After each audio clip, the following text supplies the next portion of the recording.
Welcome to Anytime Yoga, and today is all about the forward bend. We've gone through lateral flexion of the spine and backward bending of the spinal cord. So today it's only right that we should forward bend.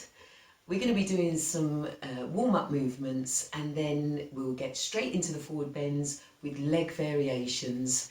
So go get your mat and get on it. So come to find yourself in a comfortable cross-legged position. Now, if you feel that you have a greater ability with your yoga already, you could bring one heel close into your perineum and the other heel in front. So it's a wider version of cross-leggedness.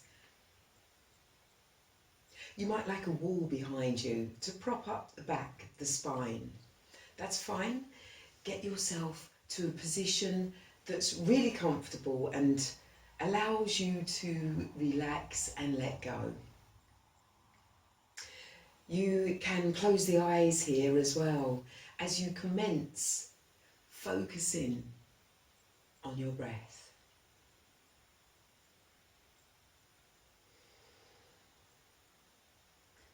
The moment you observe the breath is the moment that you unite with it, that you get a deeper connection.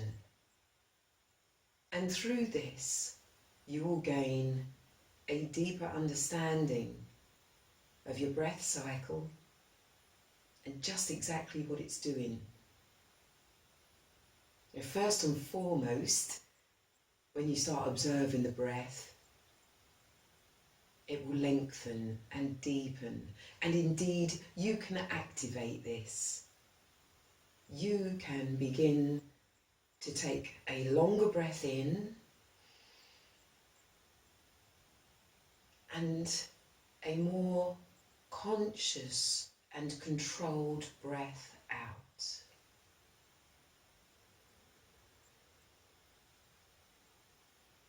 Long, deep breathing has so many more benefits for you than short, shallow breaths.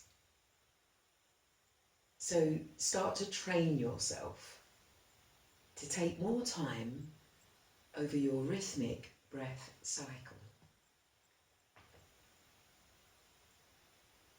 Now today we are going to go through forward bends, forward flexion of the spinal cord. So in this preliminary position, the main thing we want to achieve is the creation of space within us and outside of us.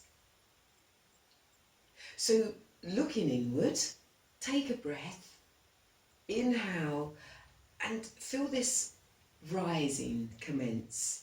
And it will start from down by the sit bones and the pubis, deep in the pelvic area, all the way down here. Perhaps think of pulling your pubis up towards your belly button. Think about the skin that sits around your hips and your midriff, and engage that flesh and point it in the right direction, going up.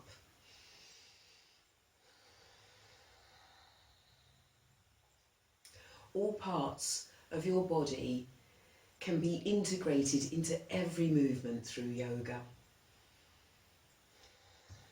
Always linking, making space with then moving into it. Pay some attention to the spinal cord. 33 bones in your spinal cord. You might like to get a diagram at some point and have a look so that you can really see what your skeleton looks like, especially the skull and the spinal cord, which is your central part of aligning the whole of the skeleton.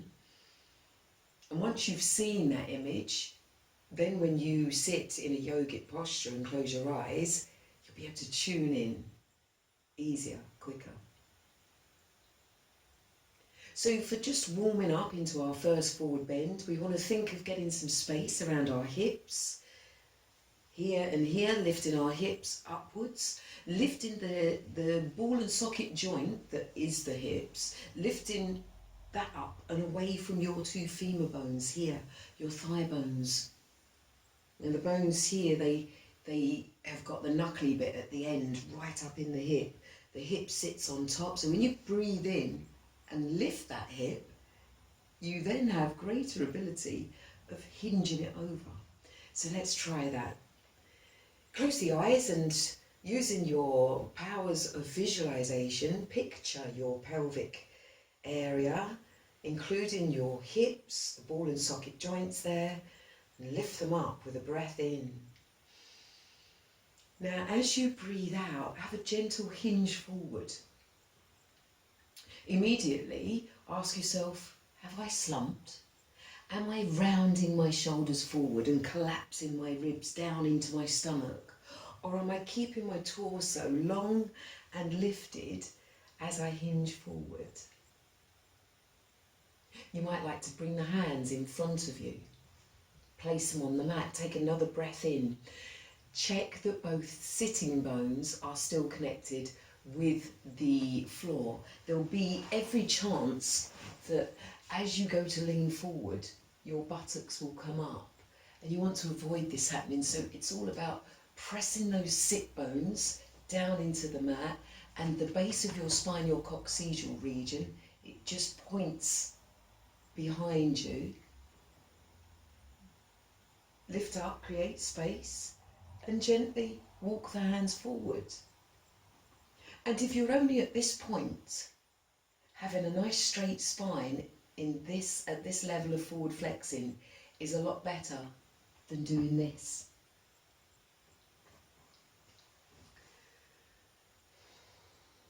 So if you've been following the videos, by now you will totally know that this is no quick fix. You're not given flexibility and suppleness in one sitting. You have to patiently practice on a daily basis, maybe.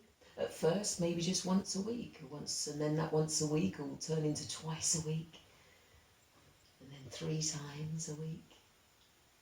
Get to a point where you are still acknowledging the breath, you're focused on observing it, and then all of a sudden when you do breathe out, after having created space on a breath in, you'll feel the body just want to let go. Your guide is your breath, so stay with it.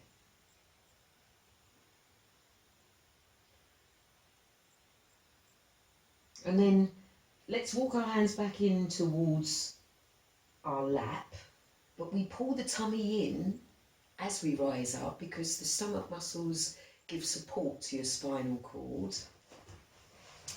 and you return to that central position. Now at this point, if you're in one cross-legged position, you might like to uncross the legs and then recross in the opposite way. And if you are one heel in front of the other, just swap them over. Again, we bring ourselves upright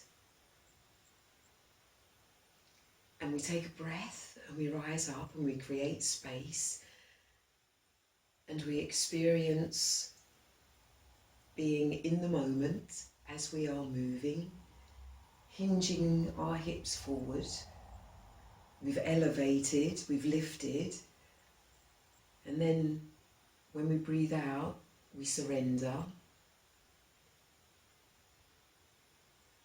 And we're constantly checking on our position, that we haven't slumped, we haven't rounded our shoulders, we're engaging all of our skin. Your skin is the biggest single organ of you.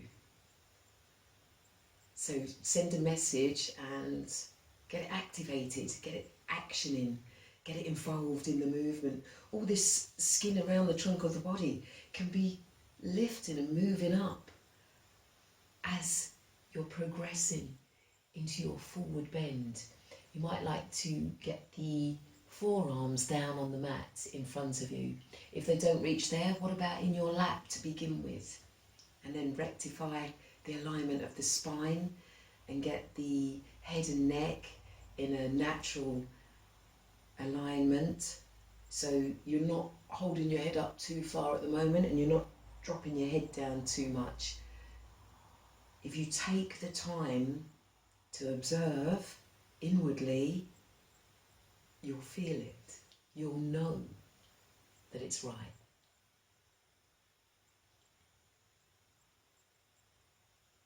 And then we'll take ourselves back to that neutral position, and every time we do so, we really tighten in the deep abdominal muscles and we get the stomach connecting with the spine, giving it strength, developing true core strength. So let's again do a forward bend and just bring a twist into it as well. So we're going to bring our left arm in front of us. We're going to breathe in and create that space we always require so that we can then move into it. Hinging the hips over, sit bones connected with the mat, the ground beneath you. So you've got your right hand resting on your right inner thigh. Avoid pressing down onto the knee. You don't want to put too much pressure on the knee joint. So just have it resting inside of that. Take a nice deep inhalation, and from the base of your spine, your tailbone, your coccyx, all the way up to the crown of the head, lengthen. Then as you breathe out, you can begin to rotate to the right and just turning the head and neck to look upwards. And at this point, connect with your belly button. Observe its action, how it pushes forward as you breathe in and how it pulls in, back and down as you breathe out.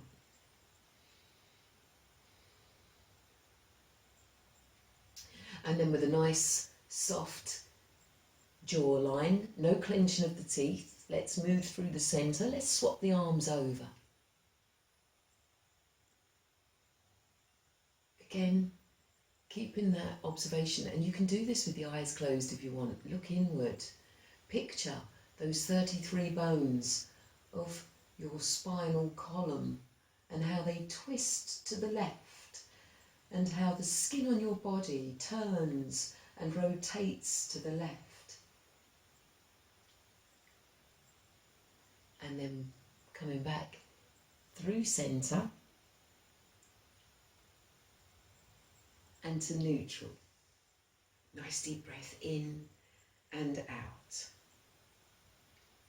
Now we're going to just take our legs to extend out in front of us so that we can move into a beautiful forward bend of the spine, one that allows us to rest deep in the position, and it also helps give us a general balancing of our ego. And now this position can also bring about recuperation, fast recuperation, revitalisation. If you're feeling a bit tired and you go into this position and maybe even switch off for a few minutes, you'll be able to put your head on a cushion if you want to. We'll get to that part when we get there. But this is a very beneficial position. Forward flexion of the spine. Let us first get ourselves into what's known as Dandasana, staff posture, whereby we've got a nice straight spine, our head and our shoulders are directly over our hips, and our legs are stretched out in front of us. And we've got a nice energy rising up through the feet into the toes, and we're drawing our toes gently back towards the trunk of our body. Because one of the aims of this position is for our fingers to reach our toes. So if you've got pointy toes going further away from you, it's going to take you longer. So by drawing all 10 toes back towards you, you're actually getting a full and proper stretch through the legs as well as getting this forward flexion of the spine. Check with the toes. that you have the little toes coming back in line with the big toes.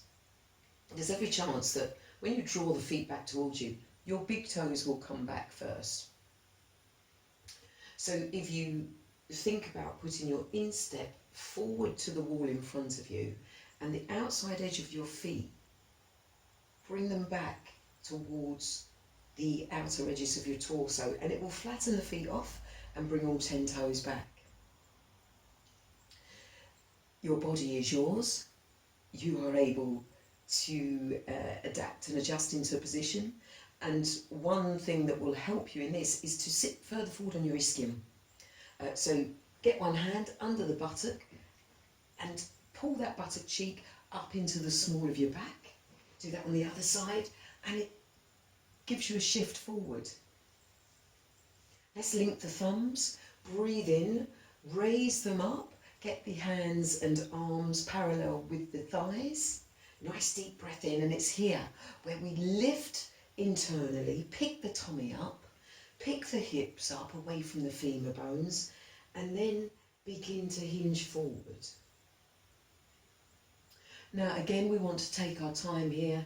If you start at the position, you straight away, your ego wants to get in there. I want to touch my toes, and you start rounding and slumping down. Just take yourself back, start again, and get alignment. Get corrected in your pose so that you can get the fullest benefits from it. Because if you remember, every time you breathe in, you will rise up through internal organs, through external skin, ultimately creating space to move into. And by taking your time, you're able to observe the minutiae of the posture. You're able to connect with every single living cell that makes up you. You're made up of billions of living cells. You're able to communicate with all systems of the body.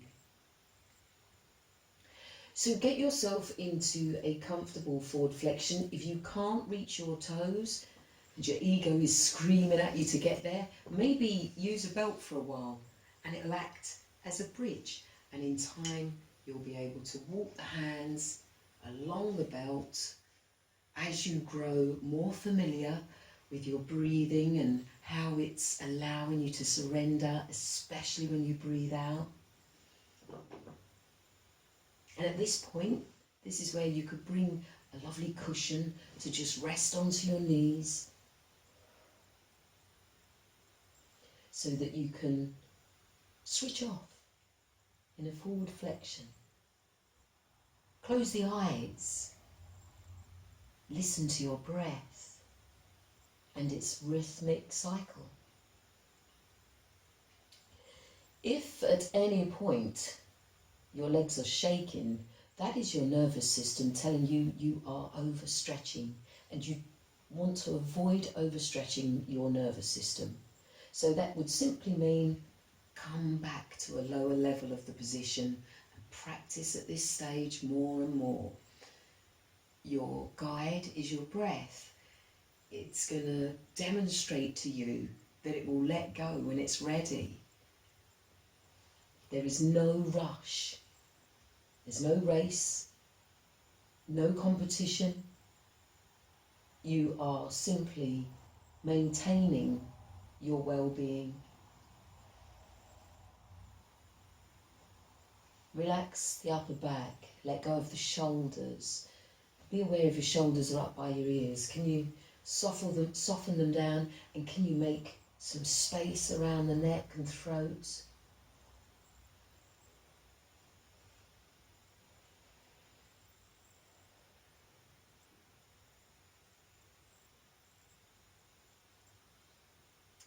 And to get back to our neutral position, we tuck the chin in and bring it down towards the chest, and we pull the tummy in, and as we walk the hands toward the hips, we restack the bones of the spine, one by one, until our shoulders are over our hips, and then our chin can come parallel with the mat or with the thighs. And we can bring those arms beside us, the hands beside our hips. We can open out across our heart space, the chest here, and breathe. So we're going to continue with the forward bending, but now with a leg variation. So we're going to get our right leg, we're going to take a breath in, we're going to bend the right knee and bring the heel of the right foot close in towards the perineum. Now, our right knee will be out in line with our right hip. You might find that it hangs around up here because you may be quite rigid in your hips and you need to soften and allow them to open. So if your knee is hanging around in mid-air, get a cushion and put it underneath. As soon as your body feels supported, it will let go with greater ease. If it's hanging around in mid-air, it's going to tense, it's going to clamp, it's going to become rigid even more so. The body needs support to let go into. You then want to adjust the trunk of the body. Because you've bent one of your limbs and turned it out to the side, it may make the torso go in that direction. So there's a little bit more adjustment to be made. And take your time with this. Feel it, experience it. Now this time, let's link our fingers. And then we'll take a breath in and we'll create that space. And then as we exhale, we'll extend forward. And if you look at the wall ahead of you, or whatever is in front of you, that's the direction you're going. So it really helps with the movement. Where the eyes go, the body follows. You might want to use your belt or strap again here, because it's a lot better and more beneficial to be in this position, working here with the breath, than in this position, pulling away, trying to tug at the toes. You want to look at having your shoulders nice and level. There's every chance that you might be going down lopsided. Your left shoulder might be dropping more than your right. So to rectify this, you'll adjust both shoulders. You'll drop your right shoulder and you'll raise your left. And you'll use the right side of the flesh on the trunk of the body to revolve anti-clockwise to help the whole trunk come into alignment. Scientific art, that's what yoga is. Science in motion, and you can be artistic with it. And one of the beautiful things you get from yoga is grace, gracefulness. So when you're in the fullness of the position, have that scan of your body, see if there's any pockets of tension you may be holding on to, possibly in your upper back, in your shoulders, maybe in your right hip or right knee. Breathe into them, get some oxygen into those areas, and then give them the surrender they so clearly want. And then engaging the stomach to bring you back up to an upright position. Release that right leg forward. You might like to give the legs a little bit of a shake out here. Again, remembering at any time if the leg, the stretched leg, begins to shake, it means that you've gone too far forward into the position. You need to ease off a bit. Be kind to yourself. Let's go on the other side. Nice deep breath in. You're going to get that left leg. You're going to draw the heel of the left foot right up in towards your perineum. Your left knee is out in line with your left hip now. So that means making some adjustments to your seated position. Both sit bones firmly connected with the ground beneath you. Activate the extended leg. Get those toes drawing back towards your body, because again the aim here is to get your Fingers down towards your toes. Let's link the fingers again, but this time put your opposite index finger on top. So it will feel quite strange. If your link feels the same as it always does, you've probably gone to the same index finger on top as you always would. So let's shake things up and put the opposite index finger. Nice deep breath in, lift the tummy, lift pubis to navel, rise up through your spinal cord, eyes forward, stretch forward first before making the complete hinge forward. Get to a point that's comfortable, unclench your teeth, align your shoulders. Remember, you can use both shoulders to help rectify any misalignment.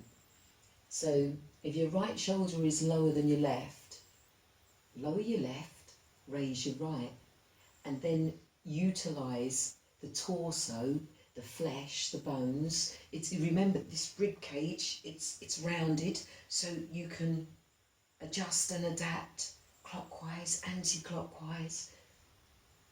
And then all the skin around, once it gets the message of the direction it's supposed to be going, then everything starts going in that direction.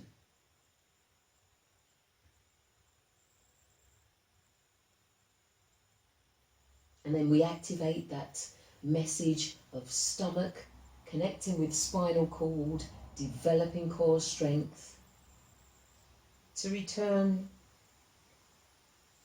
to our neutral staff pose. So both legs are out in front of you now. You might again like to have a little shake of them. Let's do another forward bend with an alternative leg position. Nice deep breath in, bend the right knee. You're going to bring your left hand, the two fingers, underneath that right knee, and you're going to open out, create some space.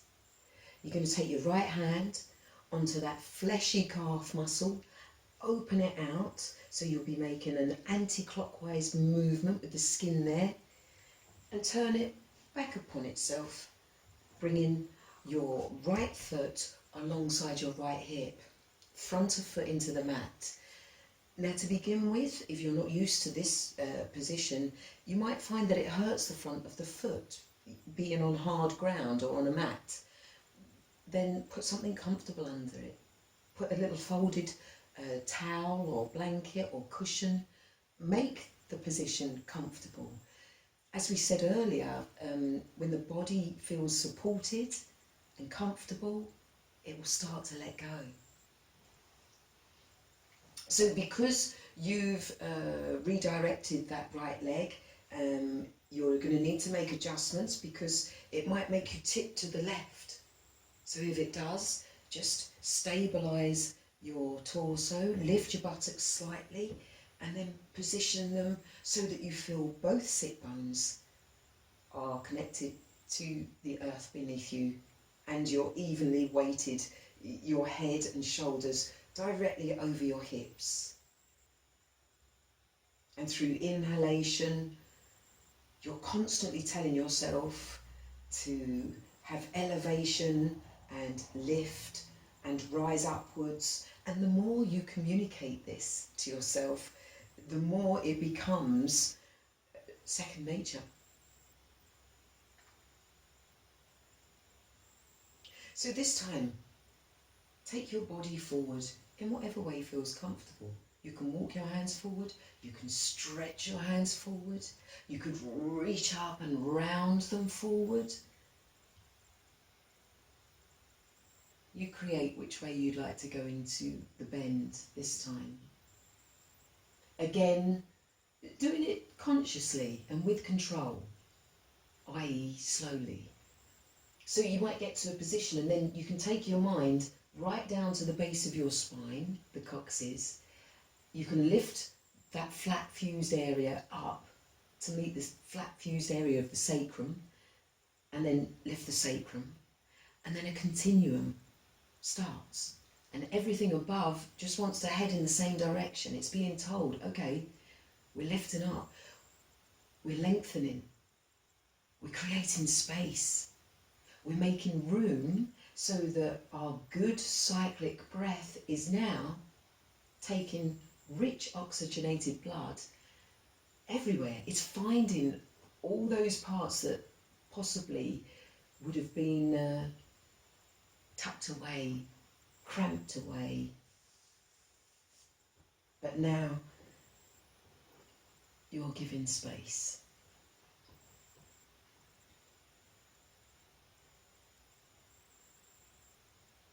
Make your observations. Experience the fullness of the position. Adapt, adjust, and then pull strong. Build on that strength that you're making.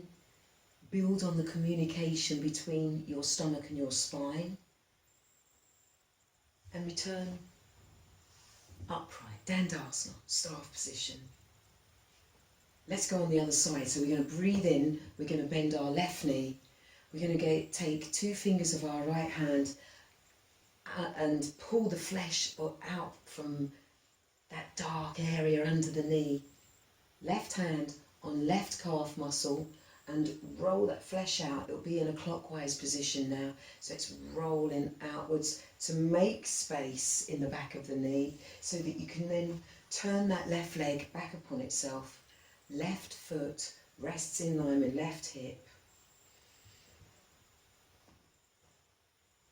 A moment or two to connect with the foundation of your position, the base, where your buttocks, your sit bones are actually connected. You might be leaning over to the right and your left cheek, buttock, might not be connected, so you need to take the time to get a great foundation.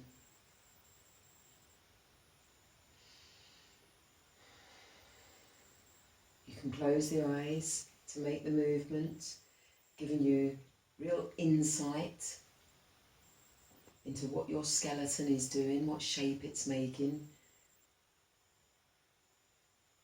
and giving so much better chance of good communication of mind to body, getting all parts engaged, actioning them to assist with making the movement, finding the fullness of the position, and even there when you're in what you feel is your most comfortable pose, you can continue working because you can think about maybe, oh right, there's a bit of flesh here that could lift up, that can give me a bit more space. I could just draw the flesh of my buttock out from behind me up into the small of my back. I could connect with my spine and ask it to lengthen a little further. I might have pockets of tension around my shoulders, so I could focus on those and breathe into them and let them go and start unraveling that tension, that stress.